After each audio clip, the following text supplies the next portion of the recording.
Hello friends, myself Neeraj once again. दोस्तों, I hope आप सभी अपने अपने घरों पे पढ़ रहे होंगे। आज का हमारा जो टॉपिक है वो बेहद इम्पॉर्टेंट टॉपिक है, क्योंकि मणिपुर के हालात आप देख रहे हैं।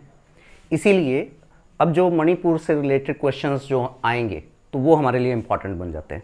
ठीक है, आज का हमारा जो टॉपिक है वो है राष्ट्रीय मानवाधिकार आयोग यानी national human rights commission, NHRC के नाम से भी जिसको बोलते हैं। ठीक है, अगर हम NHRC को पढ़ेंगे तो उससे पहले हमें इसकी हिस्ट्री में जाना पड़ेगा कि NHRC की ज़रूरत पड़ी क्यों, नेशनल ह्यूमन राइट्स की ज़रूरत पड़ी क्यों। अगर हम हिस्ट्री में चले जाएं तो 10 दिसंबर 1948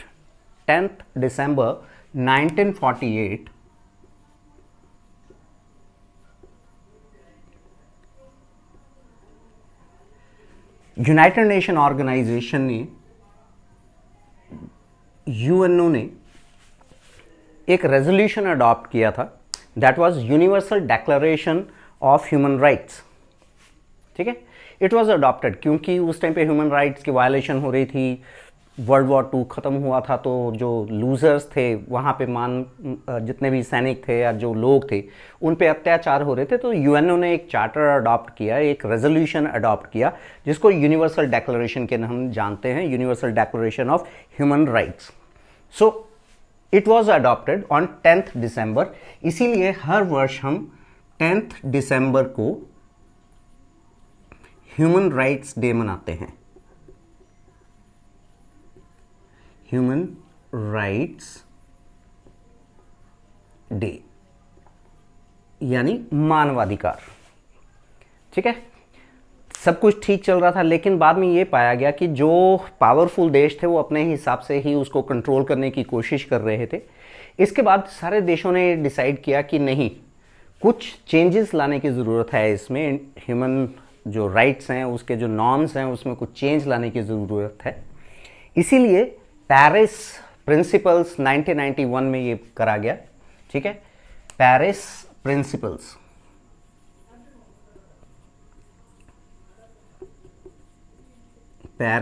प्रिंसिपल्स को 1991 में फ्रेम किया गया, और जिसको जिसे यूनाइटेड नेशन ऑर्गेनाइजेशन ने 1993 में अडॉप्ट किया।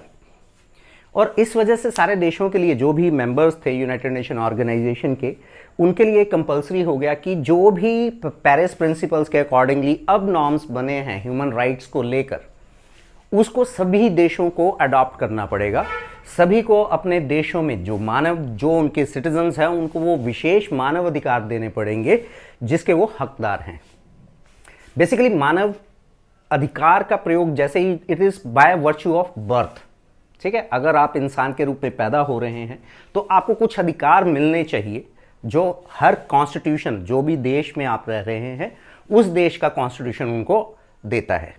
ठीक है, अगर जो ह्यूमन राइट्स है उनकी वायलेशन हो रही है, मानवाधिकारों का खंडन हो रहा है, उसको दबाया जा रहा है, तो आप या तो वो सुओ मोटो यानी मानवाधिकार आयोग जो होगा वो अपने आप ही उसका कॉग्निजेंस यानी उसको क्या कहेंगे हम, सुओ मोटो यानी अपने आप ही उसकी I am not getting the right word. ठीक है, यानी वो अपने आप ही एक्शन ले सकता है, कॉग्निजेंस यानी सो मोटो ले सकता है, कोई भी उस पर एक्शन ले सकता है। या अगर आपको लगता है कि आपके नज़रों के सामने कोई वायलेशन हो रही है ह्यूमन राइट्स को लेके, तो आप भी मानवाधिकार आयोग में यानी ह्यूमन राइट्स कमीशन में आप कंप्लेंट कर सकते हैं। इसके लिए जो ह्यूमन राइट्स कमीशन है, बहुत सारी ऑर्गेनाइजेशंस जो हैं, NGOs, नॉन गवर्नमेंटल ऑर्गेनाइजेशंस, वो ह्यूमन राइट्स पे काम करती हैं। तो जहाँ पे भी वो देखती हैं कि यहाँ पे ह्यूमन राइट्स वायलेशन हो रही है तो नेचुरली वो कंप्लेंट करते हैं, और ह्यूमन राइट्स कमीशन जो हैं वो इन पे एक्शन लेते हैं। चलिए, अब ये तो था इसका बैकग्राउंड। तो हम इंडिया में जो ह्यूमन राइट्स कमीशन है, नेशनल ह्यूमन राइट्स कमीशन है, उसके बारे में देखते हैं। जैसा हमने डिस्कस किया कि यूनाइटेड नेशन ऑर्गेनाइजेशन 1993 में इसको अडॉप्ट किया, इसका मतलब इंडिया भी इस यूनाइटेड नेशन ऑर्गेनाइजेशन का हिस्सा है। तो इंडिया के लिए भी ये कंपलसरी हो गया कि यहाँ पे ह्यूमन राइट्स कमीशन बनाया जाए और उन नॉर्म्स को अडॉप्ट किया जाए जो कि पेरिस प्रिंसिपल्स 1991 में अडॉप्ट किए गए थे यूनाइटेड नेशन ऑर्गेनाइजेशन द्वारा। इसीलिए हमारे जो प्रेसिडेंट थे उन्होंने एक ऑर्डिनेंस पास किया, यानी एक विधेयक पास किया, ऑर्डिनेंस 28 सितंबर 1993 को। और इसकी वजह से पार्लियामेंट ने एक विशेष अधिनियम, विशेष एक्ट पास किया जिसे हम ह्यूमन राइट्स एक्ट बोलते हैं। इट वॉज कॉन्स्टिट्यूटेड, राष्ट्रीय मानवाधिकार आयोग यानी national human rights commission was constituted on 12 October 1993 under the protection of human rights commission act 1993।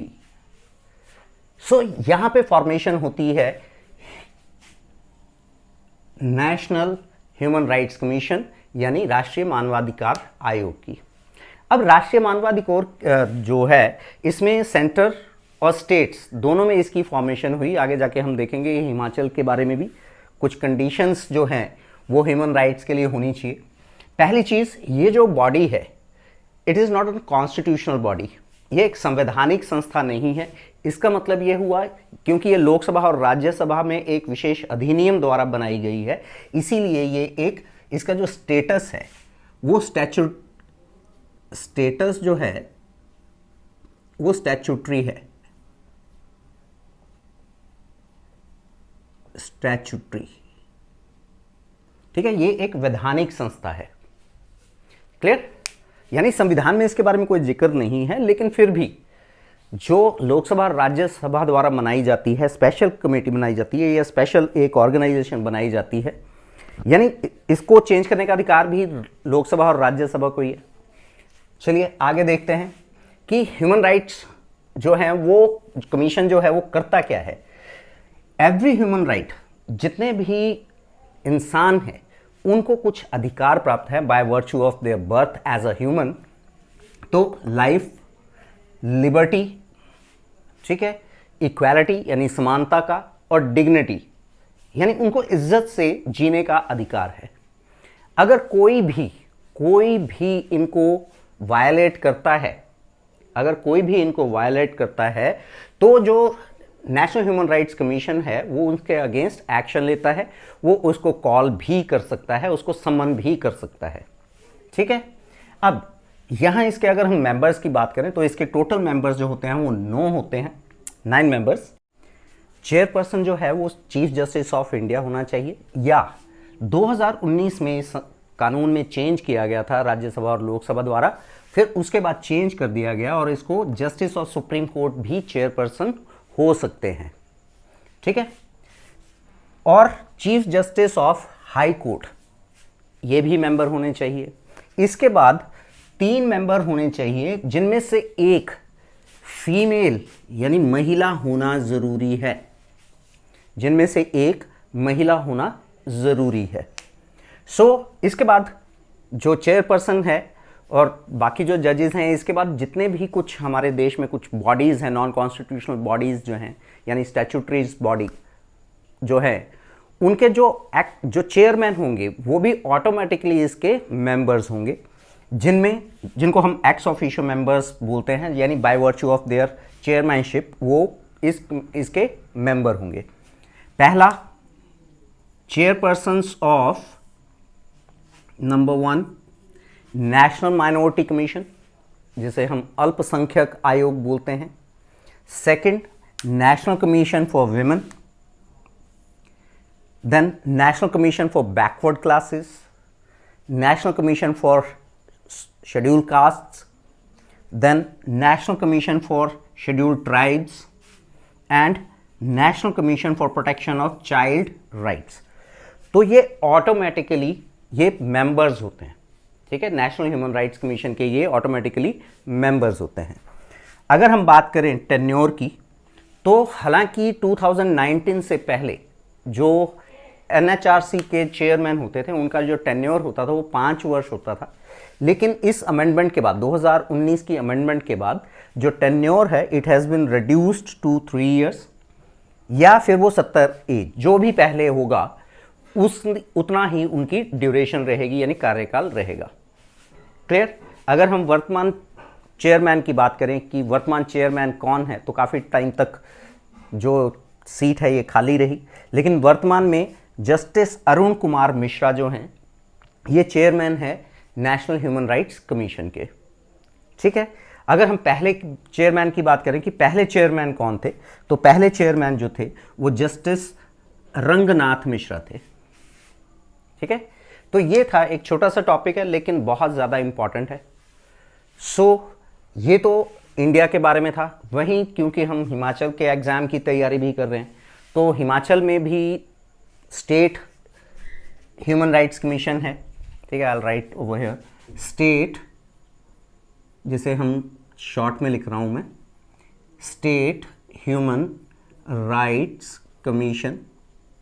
ठीक है, पेरिस प्रिंसिपल्स के बाद इसको भी अडॉप्ट करना पड़ा था क्योंकि हर स्टेट और सेंटर में होना चाहिए था। अगर हम वर्तमान में बात करें कि who is a chairman of SHRC state human rights commission, तो वो हैं justice PS Rana. Justice PS Rana जो हैं ये वर्तमान में हिमाचल के यानी स्टेट के ह्यूमन राइट्स कमीशन के चेयरमैन हैं। ठीक है, तो present chairman justice Arun Kumar Mishra जो हैं, पहले जो थे वो जस्टिस रंगनाथ मिश्रा, और स्टेट के हिमाचल के जो चेयरमैन हैं वो हैं जस्टिस PS राणा। तो दोस्तों जैसे मैंने पहले बोला कि इम्पॉर्टेंट है ये। ठीक है, हाँ एक पॉइंट हम मिस कर रहे हैं। अगर हम बात करें कि इंटरनेशनल लेवल पर, क्योंकि मैंने आपसे बात करी थी कि यहाँ पे 1991 में यहाँ पे जो पावरफुल कंट्रीज थी वो अपने हिसाब से चीज़ों को मैनिपुलेट कर रही थी। इसी कारण ये जो डेक्लेरेशन थी जो यूएनओ ने 10 दिसंबर 1948 को एक्सेप्ट की थी, that was universal declaration on human rights. मैं लिख देता हूँ यहाँ पे, यूनिवर्सल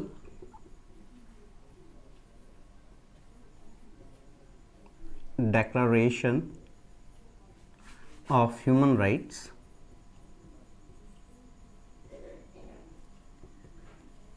तो इसमें चेंज किए गए और उसके बाद इंटरनेशनल, यहां पे लिख रहा हूं मैं, इंटरनेशनल ह्यूमन राइट्स कमीशन बनाया गया।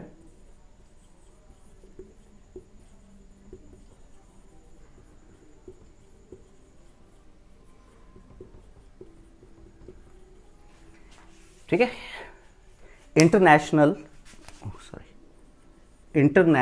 ह्यूमन राइट्स कमीशन बनाया गया और ये बनाया गया था 15 मार्च 2006 को, 15th March 2006, and headquarter is based at Geneva, right? और अगर हम वर्तमान में बात करें कि हु इज द चेयरपर्सन और हु इज द प्रेसिडेंट, वो है वैक्लाव बेलेक। प्रेसिडेंट जो हैं वैक्लाव बेलेक। तो ये हैं वर्तमान में प्रेसिडेंट जो कि चेक रिपब्लिक से हैं।